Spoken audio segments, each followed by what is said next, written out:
আশা করি আল্লাহর অশেষ রহমতে আপনারা সবাই ভালো আছেন। আমরাও আল্লাহর অশেষ রহমতে ভালো আছি। আজকের টপিক টাকা। টাকা কোনো সামান্য বস্তু নয়। আজ যার কাছে টাকা আছে তার সব কিছুই আছে। সম্মান কখনো টাকা দিয়ে কেনা যায় না। এই কথাটা শুধু বই ও পুস্তকের ভাষা। যদি জীবনের বাস্তবতা দেখি তাহলে দেখব মানুষ সম্মান করে ওই ব্যক্তিকে যে ব্যক্তির কাছে টাকা আছে। টাকা দিয়ে কখনো ভালোবাসা কেনা যায় না। এই কথাটা শুধু আবেগের কথা।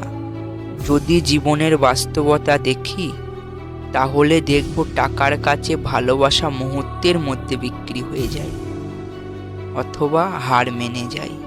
টাকা মানুষকে সব কিছু দেয়, শুধু দিতে পারে না শান্তি, দিতে পারে না টেনশন তো শান্তির ঘুম, দিতে পারে না দীর্ঘশ্বাস, মুক্ত চিন্তাহীন কিছুটা সময় দিতে পারে না, সত্যিকার কিছু আপনজনও দিতে পারে না। সেই চোখ, যে চোখ দিয়ে দেখা যায় মানুষ ব্যক্তিকে নয়, ব্যক্তি টাকাকে ভালোবাসে। একটি ভিডিও করতে অনেক পরিশ্রম করতে হয়। যদি ভিডিওটি ভালো হয়ে থাকে ভিডিওতে একটি লাইক দিয়ে চ্যানেলটিকে সাবস্ক্রাইব করবেন।